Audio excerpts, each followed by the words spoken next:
Anda kembali bersama kami dalam editorial sepekan yang menyoroti larangan BI ya untuk menggesek kartu kredit 2 kali. Bukan di kasir, tapi satu di mesinnya, satu di komputer kasir, begitu biar nggak salah paham. Dan kita akan menghubungi nih ya, live by phone dengan Pak Abimanyu Wahyudi, pakar IT. Selamat malam Pak Abimanyu. Halo, selamat malam Pak Abimanyu. Malam, kedengeran?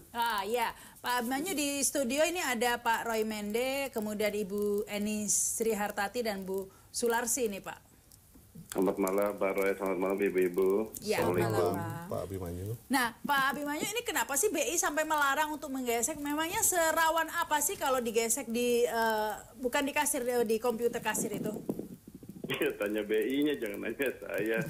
Apakah memang benar dilarang? Semudah itu untuk mengcapture data atau menggandakan data? Hanya dengan menggesek itu langsung bisa digandakan?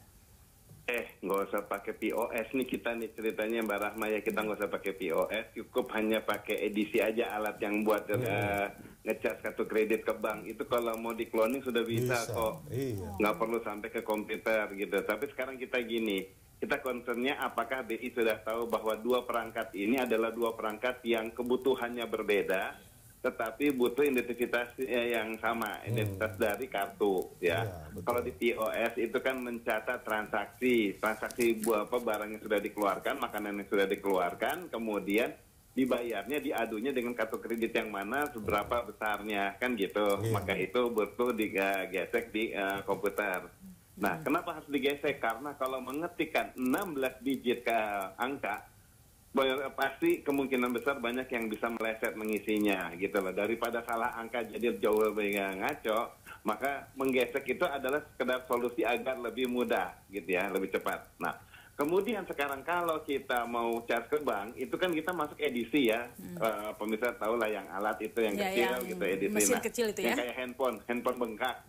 Nah, itu sekarang handphone jadul. edisi. Ya, nah di edisi tersebut kita memasukkan kartu yang sama dan kemudian justru disitulah kita mengetikkan PIN. Ya, kita mengetikkan PIN kita gitu loh. Jadi kalau kemungkinan yang bisa di-cloning, kalau sekedar cloning kartu tanpa orang mengetahui PIN-nya, apa jadinya? Nggak guna, nggak akan pernah bisa diapa-apain. Dunia digital sekarang untuk sekedar mengambil informasi dari kartu itu nggak susah. Tapi kalau kartu kredit kan bahaya Pak, nggak butuh PIN kadang-kadang kan? Nah, sekarang si orangnya gini, biasanya kan dia ada opsinya, dia mau PIN atau mau tanda tangan. Dia pilih tanda tangan gitu kan. Pertanyaan saya sekarang gini, simpel, kayak umpamanya kita dikasih kunci, Pak, rumahnya mau dikunci apa di ini? Oh, pakai doa aja, saya tinggal belakangan. Ya dikunci dong, kalau nggak dikunci akhirnya banyak yang nyuri kan gitu. Saat seseorang sudah melepaskan tidak mau menggunakan PIN pada kartunya, berarti dia menganggap semuanya itu aman saja. Dia menganggap kalau ke parkiran dia mobilnya juga jangan dikunci, berani nggak gitu loh. Kalau mobil aja nggak berani ditinggalkan kebuka, ya PIN juga lebih baik kartu kredit harusnya pakai yang ada PIN, jangan yang sekedar tanda tangan. Jadi seharusnya sosialisasi itu ya mungkin yang lebih penting ya, agar semua menggunakan PIN. Apanya, sorry? Jadi gimana? daripada dilarang menggesek 2 kali, mungkin yang lebih penting jika untuk melindungi konsumen adalah sosialisasi untuk semua agar menggunakan PIN, tidak tanda tangan. Betul sekali Mbak Rahma, karena tadi yang kalau pakai edisi, saya kasih tahu nih bagaimana orang menangkapkan menyolong pinnya ya. Edisinya perhatikan, kadang dapat edisi yang rada gemuk, jadi kita lihat tombol keypadnya itu lebih tinggi dari yang normalnya. Kalau itu yang terjadi, jangan pernah mau transaksi di edisi yang kayak gitu, karena sebetulnya itu keypadnya itu double. Yang realnya ada di bawahnya, kemudian yang palsunya itu melapis atasnya, sehingga apapun yang kita ketikkan diteruskan ke bawahnya untuk disampaikan kepada bank yang bersangkutan ya untuk validasi kartu, tetapi angka yang kita input di atasnya itu direkam ke dalam memori si perangkat ini gitu loh. Kalau kita bilang udah hati-hati kalau gitu ya udah lihat ininya aja, yang penting sejauh masih disegel kan selalu warning untuk pengamannya dibilang perhatikan aja edisinya, kalau sudah disegel ya berarti aman saja. Segel kan segel antara betulan dengan segel mainan kan nggak pernah terlalu kelihatan ya. Sekarang kita cari ke toko digital, kita print pakai stiker apapun, seolah-olah itu kayak segel. Orang mana mau ngecek sih sebenarnya itu segel beneran atau tidak. Hologram juga bukan, cuma ke label biasa, kayak stiker biasa kan.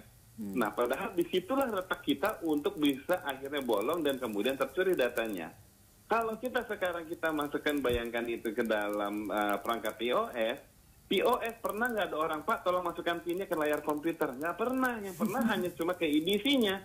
Ke layar komputer nggak pernah. Jadi kalau orang hanya sekedar mencatatkan kartunya, kemudian tidak pernah ada PIN-nya, ya mau di-cloning nggak dapat apa-apa, informasinya belum sampai. Jadi justru lebih bahaya di EDC ya Pak ya? Jelas, persis. Tetapi gini, sekarang mungkin BI punya pemikiran tertentu ya, kalau umpamanya mau membatasi POS untuk tidak digesek sama kartu. Berarti sekarang orang harus ngetiknya manual. Pasti capek loh. Dan kemudian akan tertunda semakin lama setiap ada transaksi digital, pakai kartu kredit ataupun debit card, maka si pelanggan harus menunggu 16 karakter itu diinput sama si karyawan secara benar. Antrian pembayaran bisa panjang. Iya, kalau cuma sekedar restoran, dia tinggal tetap duduk sambil minum, ya kan?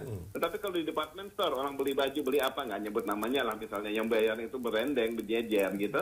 Kemudian mesti ditunggu juga sampai si petugasnya entry kombinasinya 16 digit. Itu tentu akan membuat antrian semakin panjang dan kemudian mulai pelanggannya menjadi tidak nyaman menggunakan kartu kredit. Padahal kartu kredit justru dia menghindari, kartu kredit dan debit ya, menghindari peredaran uang palsu karena transaksinya kan secara digital. Jadi saran gitu Anda Pak, yang lebih efektif ini ya untuk melindungi keamanan data konsumen itu harusnya seperti apa?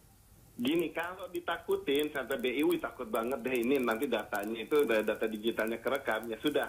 Sekarang kita kartu kredit itu tetap ada, tetapi bukannya digesek, cuma difoto. Kayak kalau kita di bank, kalau di gedung-gedung kan, kalau memfoto kartu KTP segala kan nama satpamnya difoto tuh sekarang kan. Ada alatnya kayak foto kecil, kita nge-foto KTP dari tadi entry. Nah ini juga sama, kartu kreditnya ditaruh kemudian difoto. Yang penting adalah manajemennya tahu bahwa ini ada pembayaran menggunakan kartu kredit ini, malah lebih jelas langsung informasi gambar banknya ada, namanya ada, kartunya sudah kelihatan jelas, and so on. Kalau umpamanya ini kartu adalah kartu palsu, ya kartu yang digunakan oleh si nasabah itu justru palsu, si pelanggan restoran itu palsu, maka dari fotonya justru langsung kelihatan ini kok gambarnya bukan gambar yang bagus yang sepertinya harus dari bank tersebut.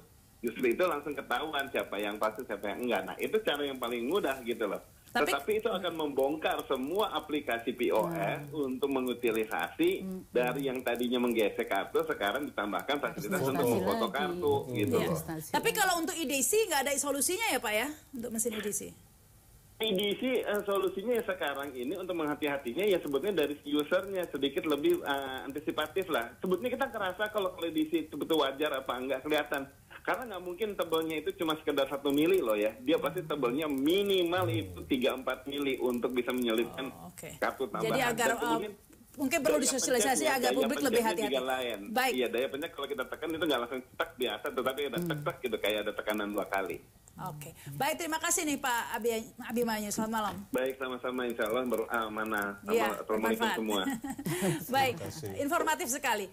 Kami akan kembali setelah pesan-pesan berikut ini.